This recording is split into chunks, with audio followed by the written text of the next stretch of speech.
And we're just waiting to get the Facebook Live up, and we'll get started. All right.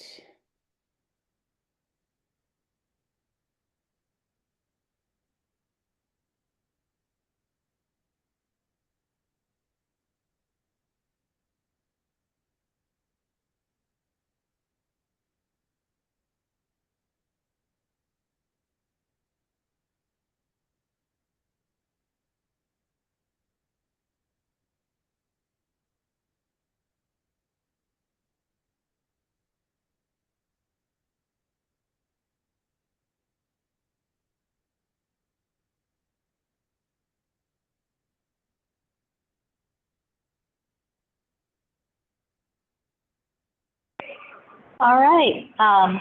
Welcome, everyone. Thank you for joining today. My name is Emily Ann Ramos, the Preservation and Protection Associate at SC at Home, and we are excited to host you all for this thoughtful conversation about the housing needs of those in the LGBTQ plus community. Policy and Action at Home is a monthly informal discussion convening housers to engage in hot housing topics. Every month, we select a topic or current event, bring in an expert to give a brief presentation, and then open up the discussion to ask questions, float new ideas, and identify potential areas for shared action. So before we begin, I would like to acknowledge the traditional, ancestral, and ceded territory of the Muwekma Ohlone, Ramaytush Ohlone, Tamiya Nation, and Amamutsin, on which we are learning, working, and organizing today.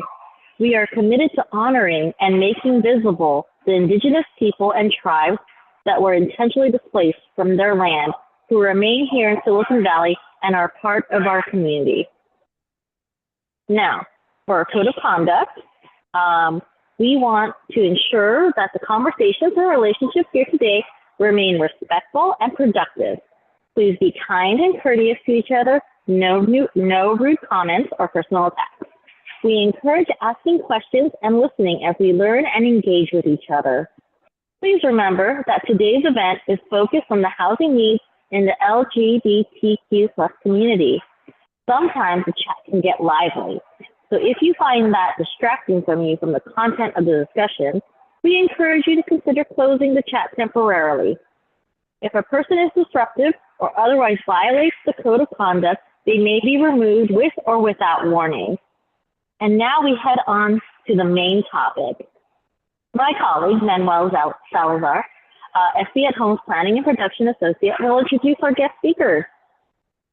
Great. Thank you, Emily. Can everyone hear me okay? Thumbs up? Perfect. All right. Hello, everyone. My name is Manuel Salazar, and I have the pleasure of introducing you today to both Ken Yeager and Dixie Lira-Baus. So let's get started. So first and foremost, I'd like to give a little bit of an introduction to both of our guest speakers today. Let's start with Ken. So Ken Yeager holds a BA in political science from San Jose State University and a master's, MA, in sociology and a PhD in education from Stanford University. He taught political science at SJSU for 12 years before starting his public service career. As the first openly gay elected official in Santa Clara County, Ken served as the trustee of the San Jose Evergreen Community College District from 1992 all the way throughout 2000, on the San Jose City Council from 2000 to 2006, and on the Santa Clara Board of Supervisors from 2006 to more recently in 2018, including terms as board president in 2010 and 2013. He completed advanced programs at Harvard's Kennedy School and the Josephine Institute of Ethics, and chaired various committees, including the San Jose Council's Blue Ribbon Task Force on Ethics, Caltrain's Joint Powers Authority Board, and the first five Santa Clara County. Sorry about that, Ken. And then introducing Dixie. Since 1993, Dixie has worked in the affordable housing industry and has expertise in development, finance, and property operations, as well as asset management for the single purpose of creating and preserving affordable housing. Her development career includes works vital to the creation and preservation of more than 100 projects, totaling more than $2 billion in total development projects. As Director of Real Estate Development for Eden Housing, she manages the pipeline of new projects, acquisitions, and special projects. So with that out of the way, I would also like to make a note. Originally, we had one more speaker, Samantha. Unfortunately, she will not be able to join us today. With that said, Dixie worked closely with her, and she will be taking it for the portions that she was going to be speaking on. But with that out of the way, why don't we go ahead and get into Ken's presentation? Well, great. Thank you, Manny. Hello, everyone. It's great to be here. Happy Pride. Certainly a very good topic to have during Gay Pride Month and with celebration and education that's happening with many organizations and many people and many great events that are happening. So it's great to be with you. I've been very interested in housing for the LGBTQ community for many years and was always aware of the need.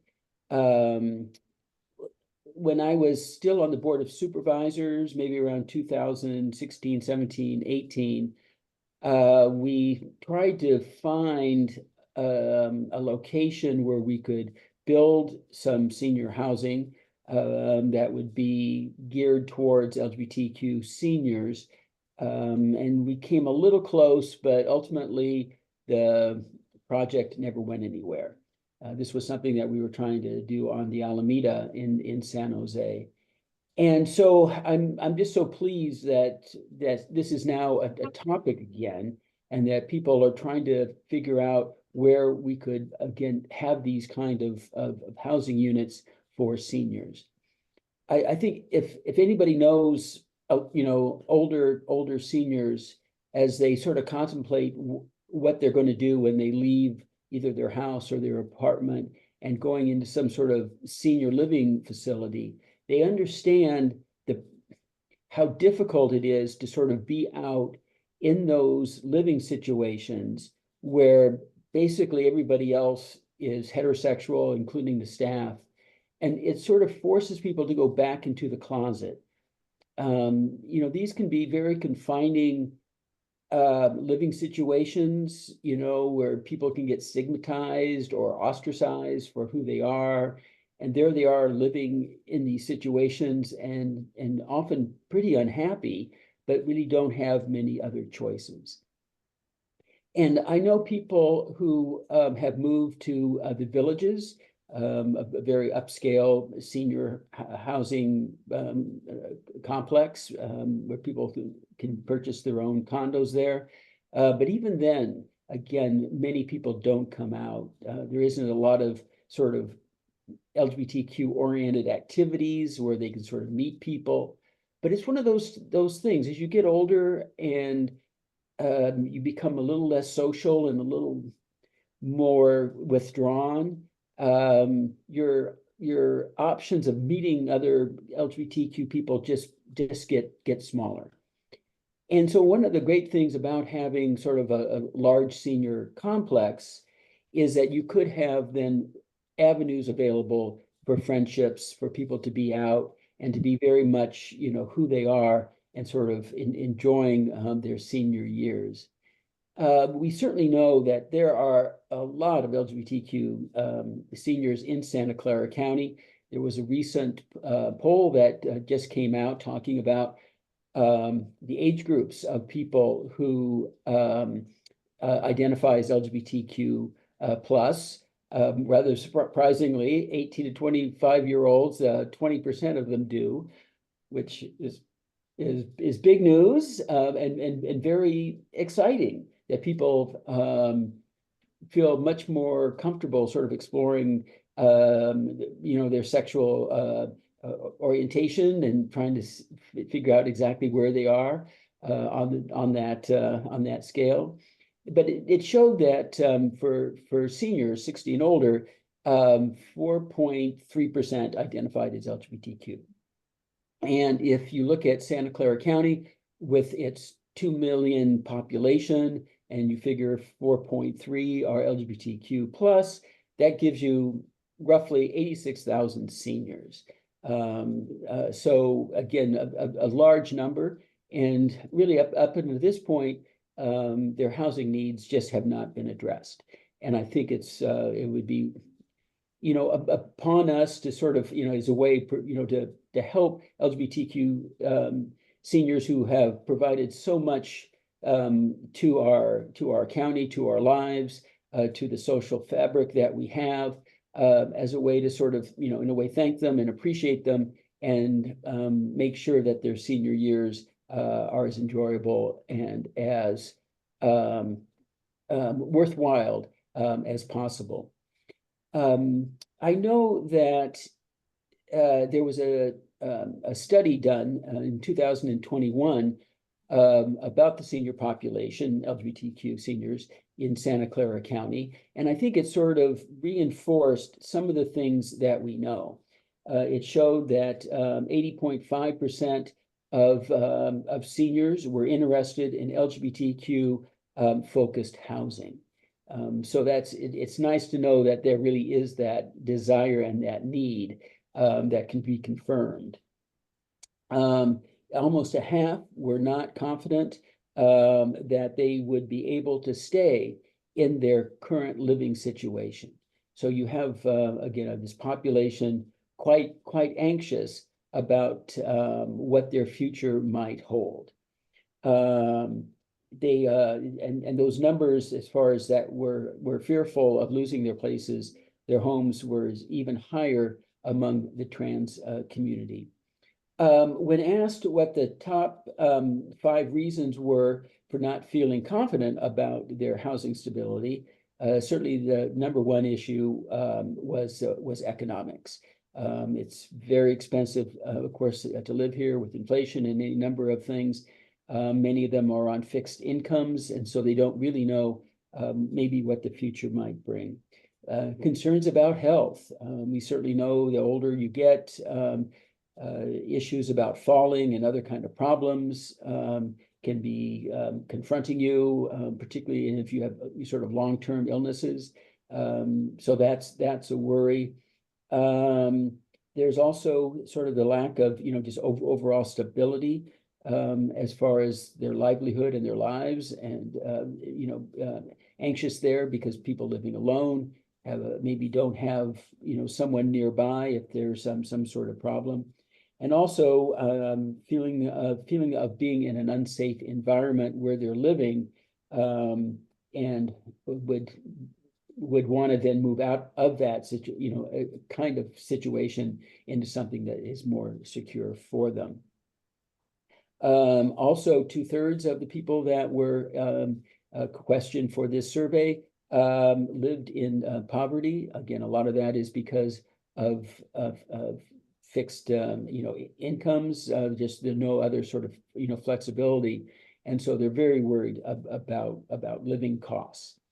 And so you can sort of see that this is something that really, as a society, we need to sort of focus on. Again, for all the years that they put into building this community, that we want to make sure that, again, they're living somewhere where they feel safe. The other nice thing about this type of housing in support of LGBTQ seniors is the hope that there would be, if you say, sort of retail opportunities at the ground level. I think of, there's some great nonprofits that exist out there, that it would be nice if that seniors could volunteer for those types of organizations, and maybe even some county services dealing with social services, mental health issues, some sort of physical activity as well, some sort of gym, some place where people then can come down and meet and sort of do kind of recreational or volunteer opportunities to really sort of make people get to know each other, so they aren't sort of isolated in living in their situation that they have there. So you can sort of see that it would be a benefit to the larger society as well, and really improve the lives of the people that are living there. I know that I've been working on issues for the community in my role as executive director of the Baymack Community Foundation, and we have a gallery space downtown, but it would be wonderful to move, if that was possible, into this complex.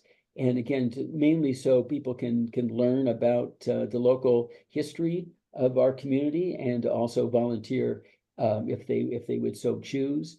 We are doing a lot of oral histories, and I can't think of anything more exciting than setting up the camera and the lights and interviewing as many of the seniors that are there so that they can talk about their lives and what they've done and how they've contributed to the society.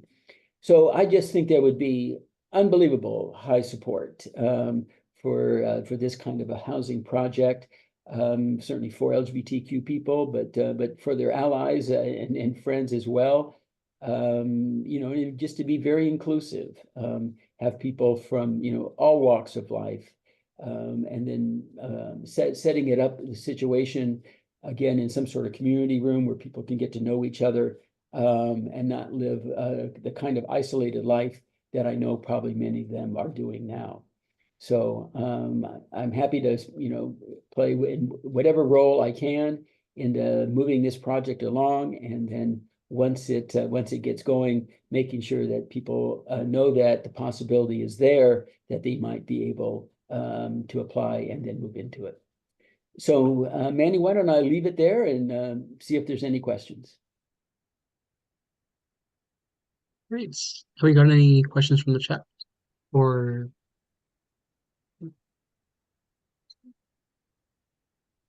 if not, we also do have a dedicated Q&A session at the very end that we could just talk about then after Dixie's portion. It's more so if we have any burning questions for this specific section that we may need to fill. Yeah, I don't know what's in the chat box, if there was any questions there. It's okay. We can move forward. We'll go over the questions during the Q&A. Perfect. Thank you for the update, Kenneth. Okay. In that case, why don't we move on to the next section of our presentation, which will be Dixie. Dixie will be giving us an in-depth view at the project's intentional design, the unit mix, the amenities offered, the challenges in developing this property, as well as emphasizing how this project aims to meet the unique needs of senior LGBTQ plus demographic. Fantastic. Thanks, Manny. I appreciate the introduction. Hello, everyone. I'm Dixie Lira-Baus with Eden Housing. I'm the Director of Real Estate Development, and I've had the absolute humble pleasure and honor of working on this project since the idea came across my desk and the opportunity from the County of Santa Clara to be a development partner in this.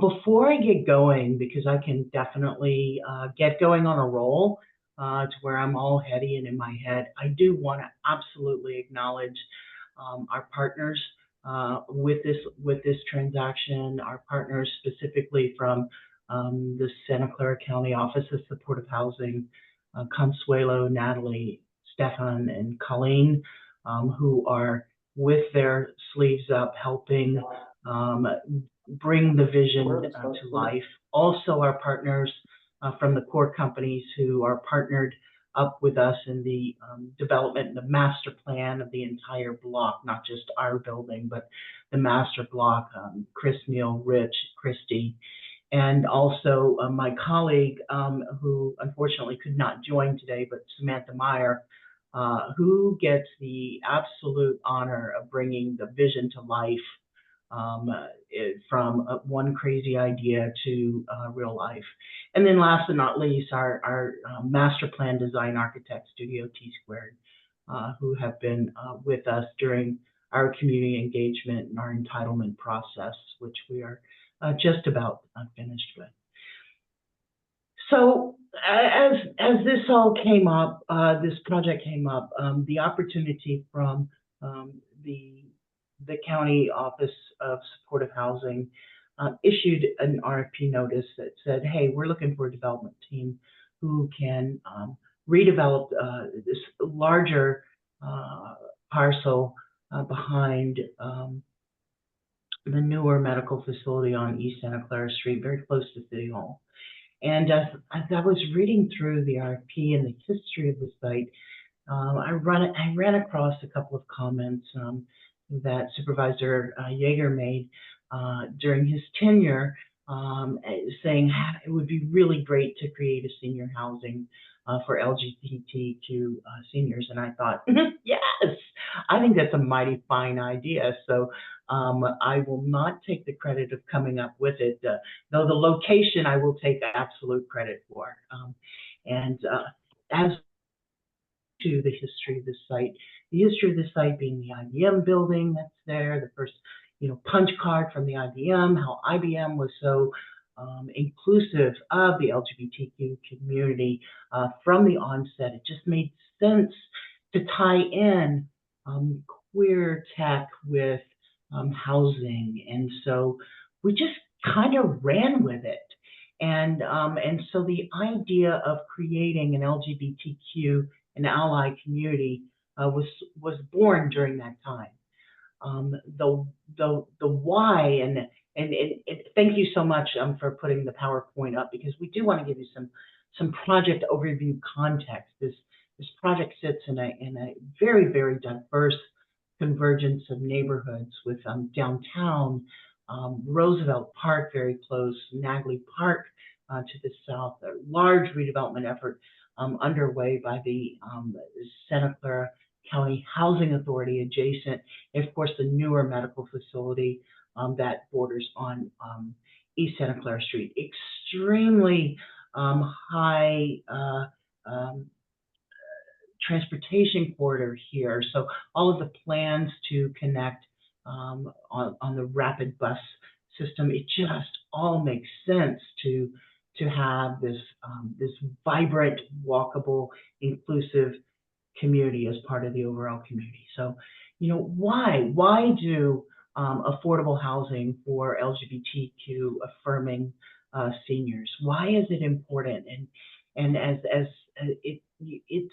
Ken has given us a little bit of quite a bit of research and data points on this, but really the whole idea and the whole concept of creating affirming spaces for elders is our LGBTQ seniors do tend to live in intensive isolation. Most sometimes, quite often, they're isolated away from their bio families, as we call it, and create their own family structures through friends and community, and having a safe place to call home that is free from the threat of discrimination in spaces where people can just be who they are was so important. It's so important for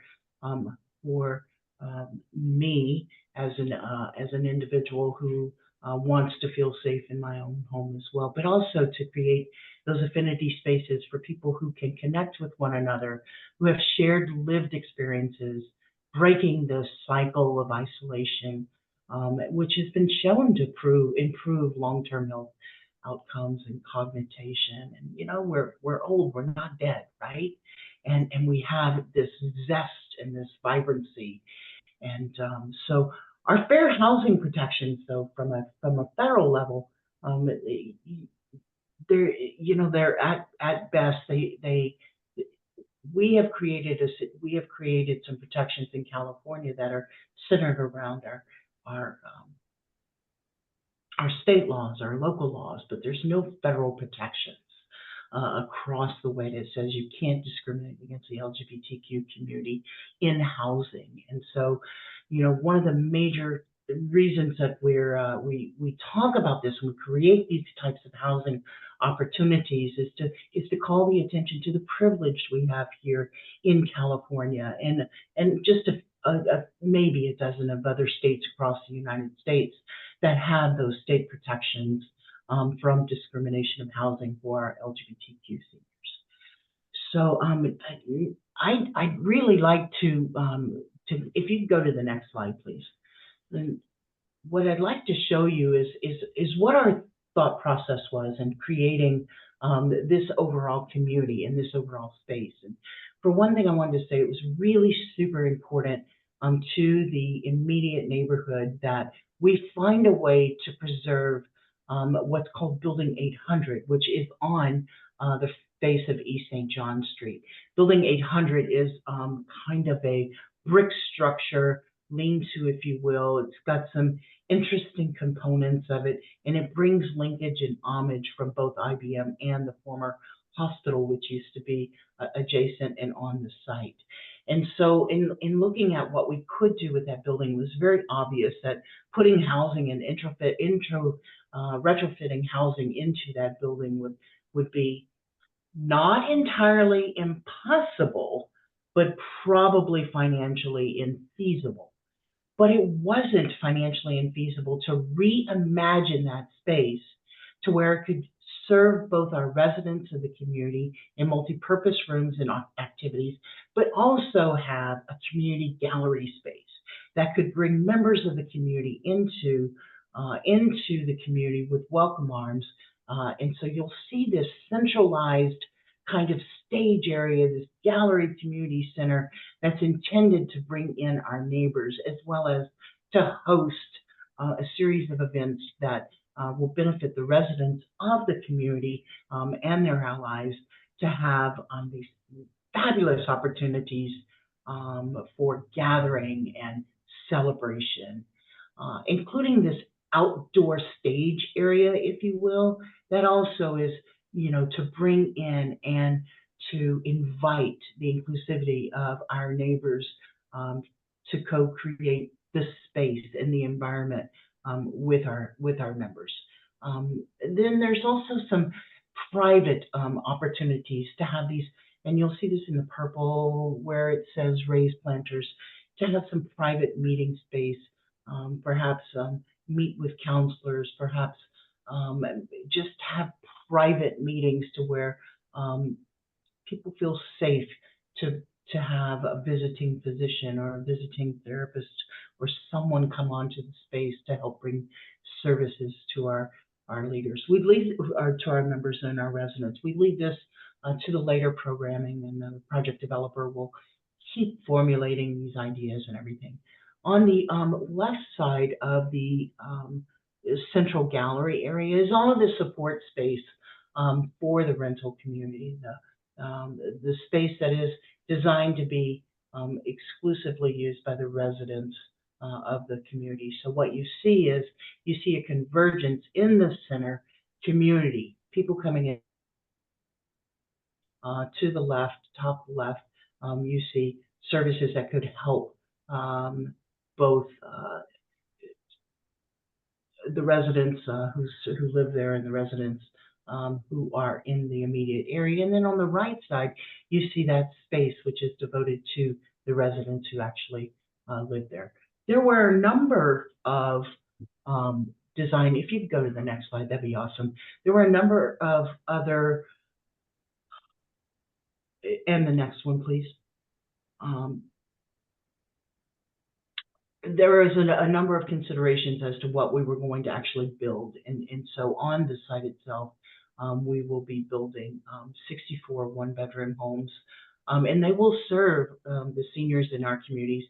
Seniors defined as 55 and better, so those age 55 and older who are income qualified, depending upon their household income, to live in the community, and targeting, again, the inclusion of a 3,000 square foot community open space. And next slide, please.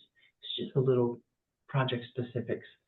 And on the overall design, what in a master plan community, one of the things that was really super important to both our county partners and the core companies and our neighborhood stakeholders was designing a community that would respect the single family homeness and the surrounding areas, but also recognize the want and the inclusion of density to create housing opportunities for our lower income residents. And so flanked on the left of the community is a below market for sale townhome development that is going to be developed by the core companies.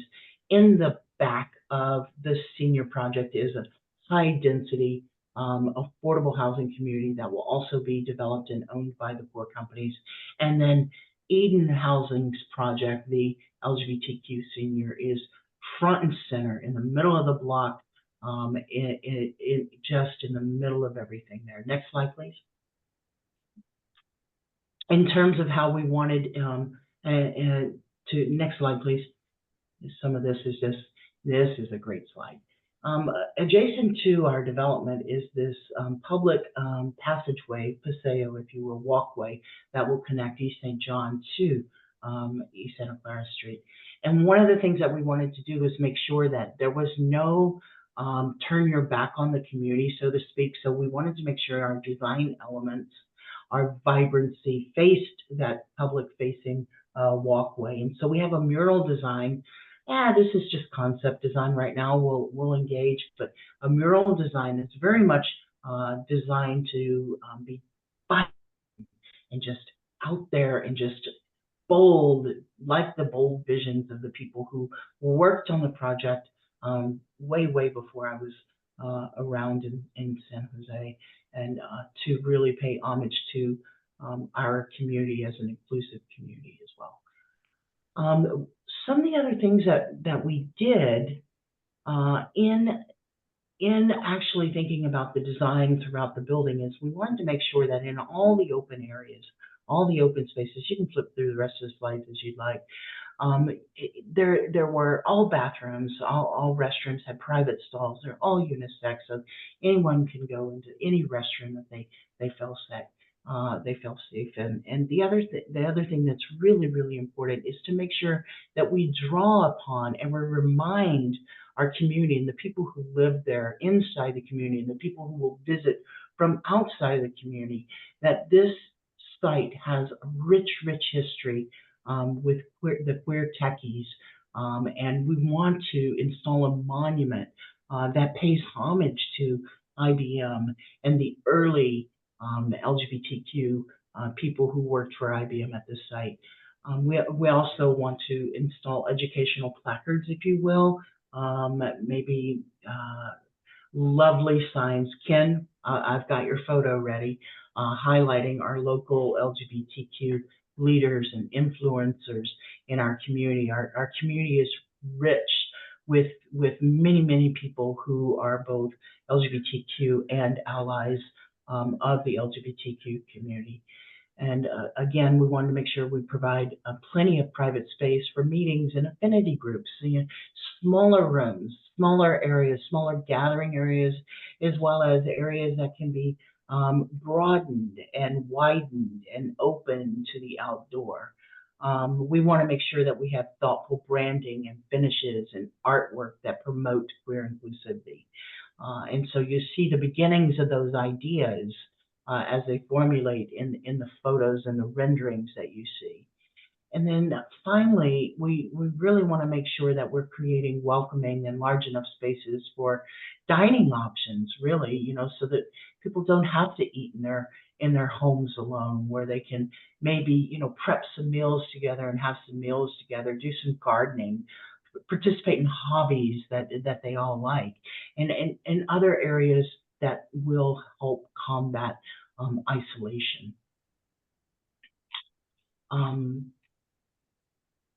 Finally, throughout the community, we want to make sure that we have warm colors, the entire rainbow of colors, the LGBTQ rainbow of flags, if you will. There's so many different colors and flags that denote inclusivity within the entire umbrella of the LGBTQ plus community.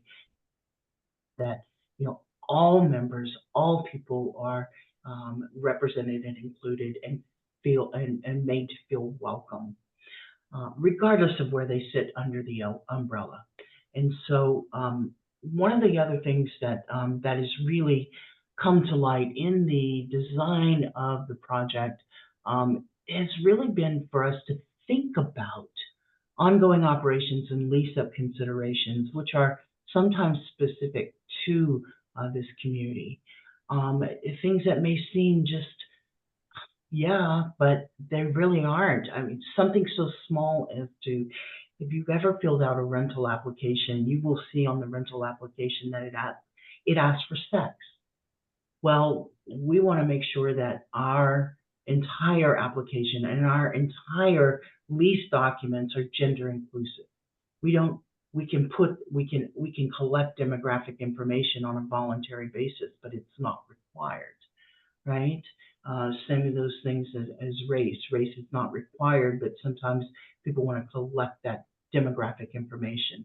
It can be triggering for people who are in the LGBTQ community to just even have to decide whether or not it's going to be one way or another, male or female. It's certainly it's not a binary process anymore. It's also so that's one of the things that we also want to make sure that we promote a zero tolerance bullying policy for all members that result in eviction proceedings as a crime against a person, right? Bullying happens in senior communities at a level that would blow people's mind. It's just amazing to me.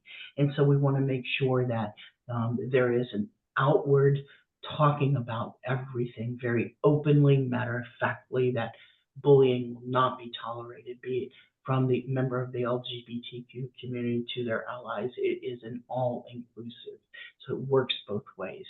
The door swings both ways. We want to make sure that we're hosting and celebrating LGBTQ and allies events throughout the year and promoting cultural events to the greatest extent possible. And in as much so as that we want to promote and host LGBTQ artists and allies to come in for shows, events, and activities, gallery openings and gallery events.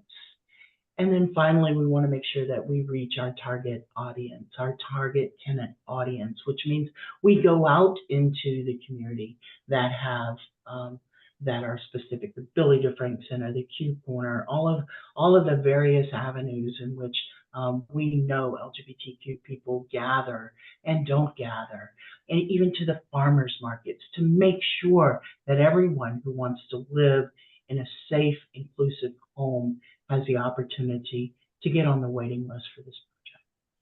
I think that's all I have. I can really go on and on. Are there more slides? Sorry about that. No, there's no more slides, Dixie. What? I think great, you did amazing. Thank you so much. I think now actually we can transition into the Q&A. So why don't we go ahead and start with any questions that we might have gotten from chat, and then we can transition to other questions that may have popped up. Great. Okay. So I can go ahead and say some of the questions that popped up. I see that someone said, I see that there are 2 rooms to the right labeled women's and men's. If they are intended to be bathrooms, may I suggest changing them to be all gender? I think you did cover that in the presentation, Dixie. So thank you for that. Can't see any other ones, but it remains a educational process when you're starting to educate both your design professionals as well as just standard architectural, labels and stuff. And so I can tell you that's an early version of what was out there, and is certainly not in the current version of the plans that were submitted to the city of San Jose. I see. Well, thank you. And then here we have another question actually. So Dixie, I think you mentioned sometimes the challenges of these kind of projects, specifically for senior LGBTQ populations, is the concept of like family, the importance of chosen family, and just allowing them to have a space where they can be who they really are. The explanation that you gave for the design decisions was really insightful, and really appreciate that. It's really just great. But how different was this planning to the way you have designed other senior projects, specifically for LGBTQ senior versus just standard senior affordable housing? You bring up such an interesting question, because our company, Eden, has a pointed focus on equity and inclusion for all. And so over time, our practice of design has morphed as well, including non-gender specific restrooms in all common areas. It's a learning process, because we didn't even take a look at our internal application process until we started brainstorming about how we can make absolutely certain that we create a non-triggering environment.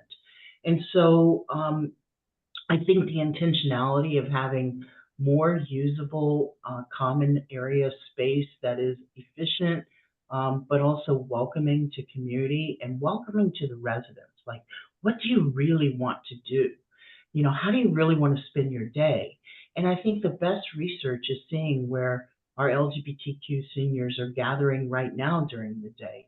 You know, I have been down to the Billy DeFrank Center during the day and seen, you know, lunchtime and medical days there. And I'm like, yeah, you know, we can create that kind of space in our community as well, not to replace, but to supplement you know, and to create that inclusion. So I think it's more of an intentionality and a more pointed focus of how do you create space, not just in an LGBTQ senior community, but in senior communities in general. Well, thank you. Here's actually a question that we have for both Dixie and Ken. And I think you may have discussed the anxiety that people have about their housing, specifically housing security, housing access, etc. But this is something that older adults share with so many, but it seems to be extremely acute here. I think you also talked about, you know, health, the concept of like social isolation, caregiving for seniors, how that's necessary for a lot of them as well. Um, well, actually, caregiving in general. But is there something that we have not really, you know, confronted as a society that you think that's necessary for these kind of projects? Do you think that are we kind of lacking in addressing these sort of needs? Can you talk a little bit about what this, you know, is particularly important about these necessities? Not quite sure I was following where you were going, Manny, but maybe to play off a little bit what Dixie was saying, I think, I mean, there's just some things that are just unique. I mean, any group has its unique characteristics, and certainly the LGBTQ does as well. I think one thing that makes us end up in social isolation, maybe more than other groups, is that we don't have traditional families where children were born, or our parents. So many of us left our home. We are all sort of part of the gay diaspora because we weren't able to be ourselves in more conservative states and cities. And so we come here to San Jose, and I could include myself in that, away from family and relatives.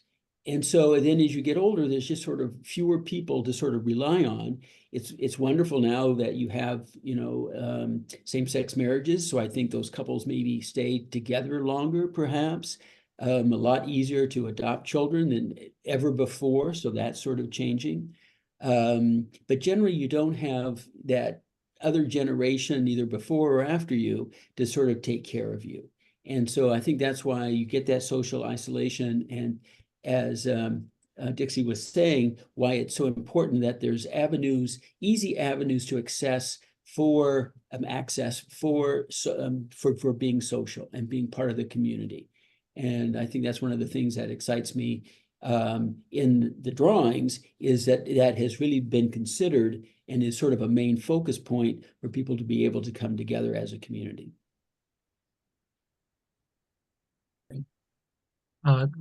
Dixie, do you have any comments on that as well? I'm sorry, Manny, what was the question? I guess it's just you talked about kind of like this health, social isolation among this population, caregiving for seniors. Is there something that, you know, we have not really confronted as a society? Can you talk a little bit more about what makes these kind of projects especially, it makes it especially important to actually look into these kind of things and subject matters? You know, one of the things that was striking to me was the fact that, you know, you have to look under your own hood. As you know, are you really walking and talking an inclusive environment across the board? If your applications are antiquated, you know, and it goes down to even just questioning what those best practices are. And so one of the surprising things is that in looking at the lease up documents and the house rules, and it's like, you really do need to sit down. Not one person has all of the answers. The beauty of getting so many different perspectives is that you can bring everyone together to say, is this an inclusive application process? Is this a safe process for me to say the spouse is of same sex, or maybe they're cisgendered or non-cisgendered. It's just an interesting perspective that is fairly, I don't want to say new. I mean, it's been a struggle for a long time, as those of us who have had to live in fear or and not have a safe environment. You see that sometimes with the unhoused as well. When one is finally in a safe environment, there's a little bit of need for some mental health help, if you will, because when you're used to firing on all angles of self-preservation and protection, and you no longer have that, there's a period of adjustment, a period of understanding.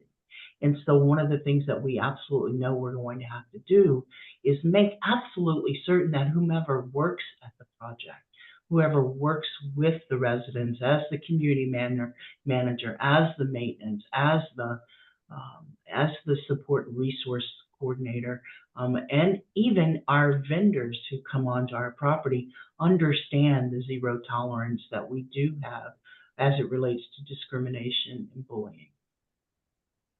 Okay, thank you so much. And actually, touching up on that point, I'm realizing there's a question in the chat, which is, I'm not sure if this is discussed, but is there a possibility for mental health therapists to be on site?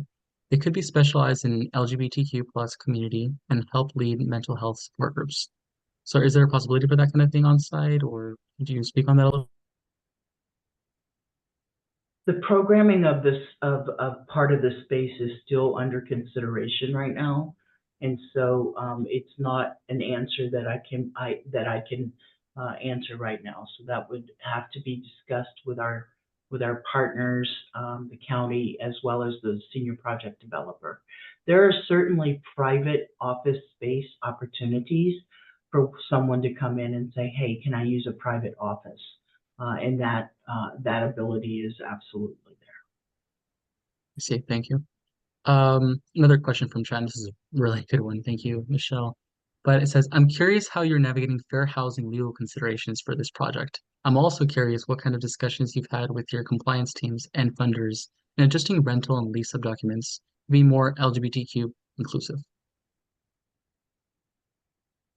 Great question, Michelle. It is a live answer. I could take the legal considerations for fair housing definitely and speak to that as well, because what is important to note, and you'll see this in I believe there are 13 other LGBTQ senior rental developments across the country, a few of which we're lucky to have one in Sacramento and one or two or three in LA, which are the interesting thing is that what you will see consistently, regardless of where the community is you will see it marketed as LGBTQ friendly and allies. And so it's really super, super important that we make it known that everyone who is age qualified and income qualified is potentially eligible to live here. However, we will absolutely have the design considerations that we have. And so, one of the things is, look, just as individuals, you're in a queer store if you walk into a queer store and they sell all queer stuff.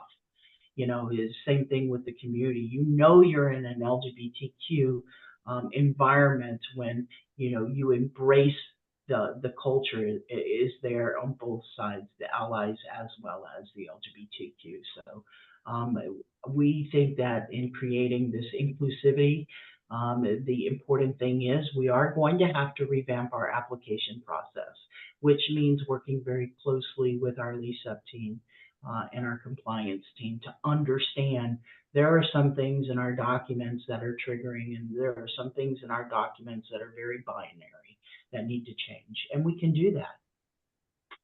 You know, Dixie, one way to sort of show the community that it is an LGBTQ friendly, supportive complex is to have that flagpole right there, have three, one for the US, one for the California, and then the Progress Pride flag. So I couldn't tell if that was in the design, but I think I would add a lot to have that flag flying every day of the year. That's right. Thank you both for that. And then Ken, since I actually have a question for you next, which is, we know that the lowest income seniors have the highest level of rent burden among renters in San Jose and the county. In Santa Clara County, the proportion of older adults is said to be close to a third in the next few years. This is often called the gray tsunami, and frankly, it doesn't seem like a right to respond. Are there any specific additional services that you think, need to be coordinated with? What are your thoughts on this? Yeah, it's a worry. Again, it's such an expensive place to live. Many seniors are not in any type of rent-controlled housing. I think we're seeing, one reason why we have the homeless population that we do is that rents go up and people just can't afford it. And the older you are, the less ability you have for increased income. And so all of a sudden, it's cutting back on food, cutting back on any sort of entertainment, cutting out, selling the car and relying on buses. There's just a whole number of things that begin to sort of fall apart. And as I said, oftentimes people don't have a family member to be able to rely on. And so that's why it's such a big concern. And also why the report on LGBTQ seniors showed why there is such a high level of anxiety about their current living situation. I think the county is going to, be able to provide more services however they can. As Dixie, mentioned, just the whole thing about having therapy, having people to talk to about kind of the issues that you're facing. But also all the medical issues that come as well, particularly for people who fall and all of a sudden now have difficulty sort of getting around. It's all the more reason why housing of this sort is needed, because all of a sudden it's easier. There's help nearby. And depending on what kind of retail space you have, or people can rent spaces, to provide certain kind of services, I think are going to be very important as well. There is the medical clinic that is there right there too. Maybe there's more of a connection that can be used.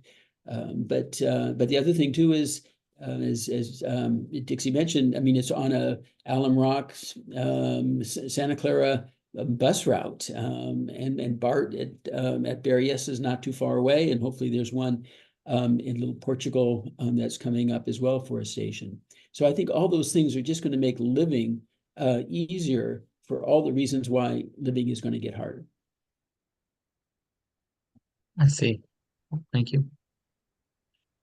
Okay, and then this is just a final question that we have, but so this is a really space that's going to be integrating lots of different elements, a lot of different types of households, a lot of different types of communities. You saw that you had, your higher density units, more affordable ones, etc.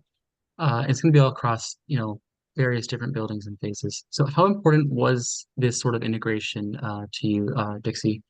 And then what are the challenges that you face or foresee facing in the future?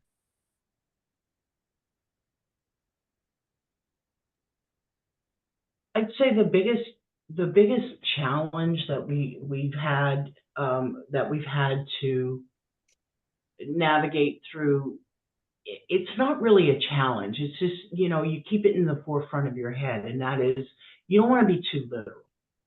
You don't want to be you don't want to box. We did not, as the design team, we did not want to box ourselves into,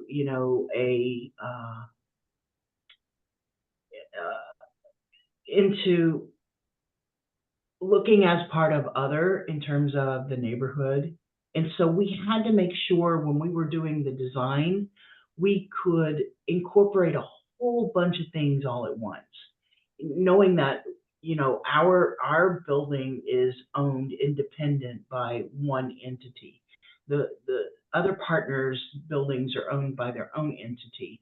And while we wanted to be, we didn't want to look alike because they're very different communities within the community. And so that was really the forefront and the challenge of where we had to start. Our original design did not look like this. It was very boxy and didn't really take into consideration the out neighborhoods. And the neighbors were awesome in helping us work through those challenges and gave us an idea to actually push the envelope a little bit more. It's like, if you want to be an LGBTQ community, put a mural up there, you know, and it was like, well, won't we offend you? And they're like, no, you know, so what that's going to look like, we don't know what it's going to look like, but we know an artist will know what it's going to look like, right?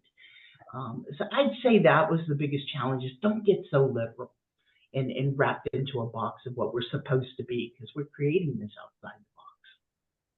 Well, thank you so much for that. And really, thank you. We really appreciate the opportunity to get deeper than just the general, you know, project specifics, like how many units, etc. And, you know, we're committed to this approach of people and then serving our communities. So thank you for all of you, both of you, what you've done. Thank you so much for your time. We look forward to continuing to work with both of you, and it's really been an honor having you with us. With that said, it's time to wrap up. Now on to me. Yep. All right. So thank you, everyone. So at SB at Home, we believe everyone deserves a safe, stable home. If you do too, we invite you to join us as a member. When you join SB at Home, together we can build and sustain a movement for affordable housing, because we are stronger together than we can ever be in isolation. Because you are so important to us, we want membership to be open and accessible to everyone. So there's not a minimum cost to join. Feel free to pay whatever you can. Now, your membership helps support our work, including programs like the Policy in Action Today. You can find a link to join us in the chat. So together, we can work towards solving the Bay Area's housing crisis. Now, we have a quick 3-question poll to get your feedback on the event today. And we would appreciate you taking a minute to complete that and let us know how we're doing. So we would also like to invite you to register now for our July TIA to learn about the transformational opportunity the 2024 Regional Affordable Housing Bond offers and what it can do for our communities. You can find the link to register in the chat.